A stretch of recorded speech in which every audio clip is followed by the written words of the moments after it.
are you like mad at God at that point? Are you like, I had a how is lot this of a plan? This is a bad plan. I kept wondering I was like, what does this even mean? What are we Like, doing? what am I doing? Yeah, And, yeah, you what am know, I I doing? went to a really great college and I worked hard for that. And then I had this great job in tech and media. And that's a whole other chapter, but terrible environment and had to get out of there. And Yeah. I was then that, you know, where I was living for like no rent. And at one point I moved home with my parents. And I was like, Yeah. I have everything I thought I was succeeding at. I failed. I just flat out failed. So I felt like I failed myself. But again, it goes back to teaching. Yeah. And knowing that I could show up for people. And there was like a seed planted at that job. That's crazy. Because I remember this woman came in and she was bawling to me because of something I said in like one of the tougher rounds of class. Yeah. And then that's where that quote started coming in. And then it's when you look back and you can connect the dots, you realize like literally there is a plan. You're like, yeah.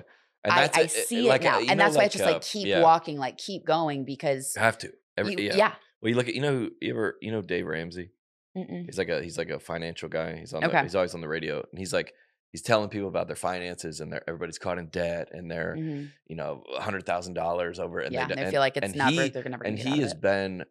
He himself has been bankrupt twice and living on, and he with the same story, and you can tell in his like instruction to people, or he's like, hey, like I've been there, and I am now over here, and it like such encouragement and such like strength that he's like given to these people because he's been there. Yeah. So I think with the message that whatever we are been armed with, it's like, dude, nobody's like, hey, you should like start like saying something inspirational. You're like, dude, this is just inside of me. And it just come like, or you know, or you hear a rap lyric, guys, and it hits deep. But seriously, sometimes those spark. I know, I love it. I love it. You can make fun of me all you want. I'm just kidding. But you have those little spark moments. Yeah. And then stuff comes out. And it's why, like I don't remember 90% of the time, like what I say. There's so much going on, but I'm also, and then people say, oh, you said this thing in class. I'm like, I don't remember it. Yeah. But it's really beautiful. And like every time before I teach, I always like, I have a moment, like I kind of get quiet because sometimes it's just overwhelming. And I'm like, whatever I'm supposed to say, let me say. Yeah. I don't know who's in this room and who needs to hear what, or who's on that screen, or who's on the other side of the country going through something. Yeah. But let me make it about that and about whatever message you need me to deliver. And that would be like, if it's not for that, what are we doing here? What's the point of all? I mean, we can go super nihilistic. It's like, but what's the point? Yeah, what are we doing here? What are we doing here? Just trying to collect followers and money and like win at the game of life and then just kaput. So we're like, hey, we talked about that on the pod. You're like, hey, we need to like, it would be nice to like grow the pod, and the pod like well, for what? Like what? So double money or triple money or what? Because it it's always not goes meaningful to more conversation. If you want to like Theo, who's a buddy of ours, he goes, when we start a pod, he goes, just talk to people that you want to talk to.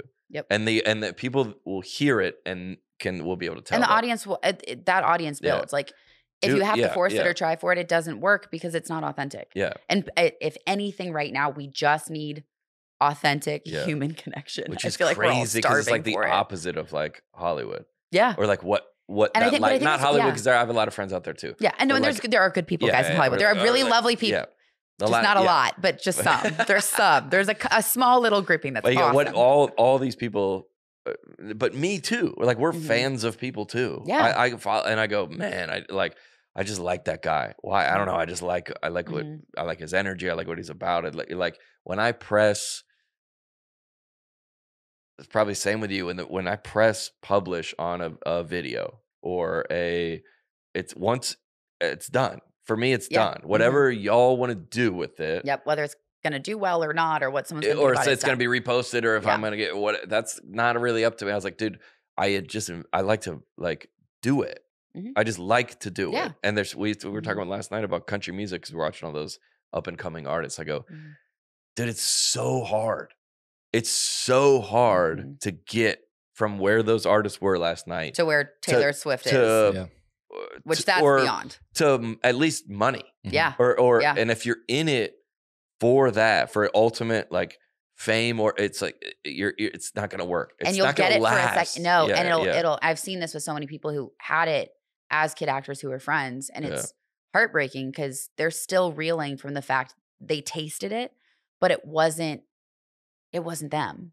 And it got pulled away. And you're just like, that's not life. They tasted someone that wasn't their true authentic self, a version and of so them. they want to keep trying to run back to that person because that's when they were special and that's when they mattered and that's when the world loved them. So talk about like brain development and on a developing brain, like that's what your neural pathway is telling you. Oh yeah. So many years to try to fix it. And to try to F your brain. Do that. I don't think that's unique to child actors too. Like, I mean, just think about people reliving glory days, like high school glory days and college glory days. I think that's all the same thing. You just get stuck in that like idealized version of what you felt it was or thought it was. Yeah. And I would say, because I always like to, when the podcast gets about like celebrities complaining about, they're like, all right, to bring this back to the listeners, not even, that's everybody, whether it's a job or maybe you're a mom and when your kid was in the thing, it was, you were like, or when you worked at the certain place or when you were on the board of, I mean, that goes down to everybody. When we all have that ego boost. The part of life when you felt,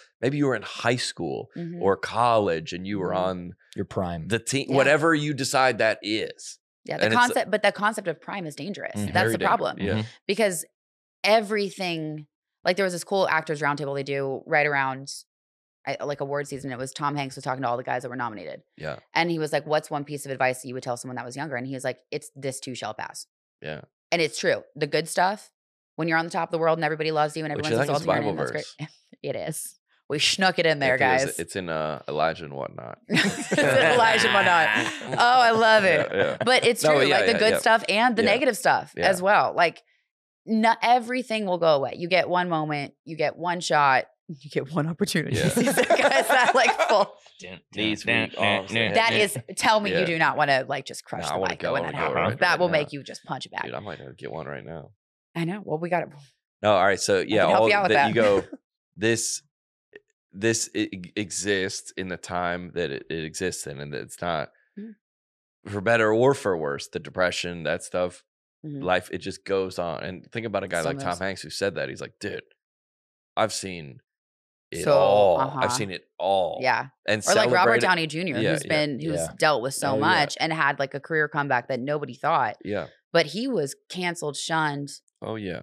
All of that. And yeah. And talk about comeback of the century, but a really lovely guy. Yeah. And had his own demons. Yeah. Because we all do. Yeah. And the coolest thing is like his honesty about it has probably helped so many people. Yeah. He's freaking Iron Man. Yeah. It's so cool. Yeah. How was were you wrestling with faith a lot during those dark times? Like how did that play a role? Yeah. And there was a lot of like walking away from it because I was so angry about it. Like at one point I lived for like an extended summer in Italy between my junior and senior year. So this was before the mental health dropped out. And I kept trying to go to the Vatican and I couldn't get in. And then ended up going before this one class. Another guy I was dating at the time broke up with me over text message. I got robbed on the train the day before. It was just sick. Just a heap. It's a good week. We're crushing it. Crushing it. Clearly my taste we need to have a discussion about. A different podcast. That's a different podcast. No, we're not airing grievances here. Someone else will handle that. But anyway. Like Lord. Lord. I'm gonna have to give this one to God. Because if I do it, I'm going to jail. Which true. But yeah, trying to go to the Vatican. Trying to go to the Vatican. Yeah. Ended up finally getting in. And I mean, I'm Catholic, right? So I hadn't been to confession since my first. Do you know who I am? Huh? Do you know who I am? Yeah. Oh, no, this was. I'm like, hey. I'm Kendall Toole. Okay. Come on. Oh, no, this was. No. This is pre. This is pre Hobbit Home. Like, this is. Do you recognize me now? Yeah. Hi. I'm on a bike. I brought it in, wheel it into the Vatican. How about now? Have like the Swiss guards looking at me, like riding Peloton in front of the. Oh, we know who this is. Do a ride at the Vatican. I take her classes. The Pope. Be wild. Yeah, it's Kendall. People ride. Classes. We'll ride to some gorgeous choir music. Yeah. Okay, dang, gone too far. But there was a chapel of these nuns that were praying, and it was by all the confessionals. And I was like, I'm at the Vatican. I got to do it. Like, if I'm gonna confess anywhere, this is it. Like, this is like the Super Bowl of Catholics. So like, I need to go and do this here. And this one, I was so nervous, I almost walked out. And this one nun turned around, sweetest thing, just looked at me and smiled. And I was like, oh, darn it. I got to do it. It's a sign. And then went in, confessed. And it was interesting. It was the feast day of Doubting Thomas. And I was in this confessional and the priest was laughing at me because I'm crying. And I was like, I just don't know. I don't know if I believe in this. I don't know if I believe in anything. Like having that moment. And then he starts laughing. And I was like, why are you laughing? Like, screw the Catholic Church. I'm done. Like, this sucks. I know. Ugh. He's like, bro, you got dumped over text. Yeah. He's like, yo, that's bad. He's like, and like text is newer. Like, it's not like it's like iMessage yet. Like, this is bad. Anyway, and he was laughing because of the irony of the fact it was like the feast day of Doubting Thomas. And I was saying I was just doubting everything. And doubt and shame with my mental health have been the through line of a lot of my pain. And so, yeah, you go kind of through these phases and then being frustrated by organized religion and people who do very bad things because they're protected. And I think that's just the most deplorable act in general. Like anybody using faith to hurt somebody else is, to me, is the worst of the worst. But you find your way through. And I'm telling you, you always kind of find your way back.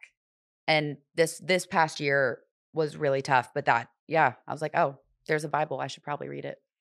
And started reading it. And it made a big difference. And I don't think we've obviously all been through our own journey like that, the God is not at that insecure to like, if you're like making a portrait, he's not like, why don't you? He's like, he has a better plan for you, but he's not like, what? Like with the questions and the doubts and the wrestling and the struggling. It's like, okay, I get it. Yeah. Just come back, come chill. Yeah, we're good. I'm still going to be here. Yeah. It's that same thing. It's like someone being there with you just to sit there in those moments. It's that. Yeah. It's that quiet constant that sometimes you lean on it. Sometimes you forget about it. But I think you realize there's always that, and then you see the interconnectivity in things. And you see where you're like, oh, there's no way. Like that's not coincidence. That you cannot, like I look at my life, there's absolutely no way I should still be here at all. That's crazy. So and here you are. I know. Yeah. I mean, yeah, sure, it was a little weird, but on the net, it was a positive. It was a positive. You cannot be serious. On the net, it's a positive.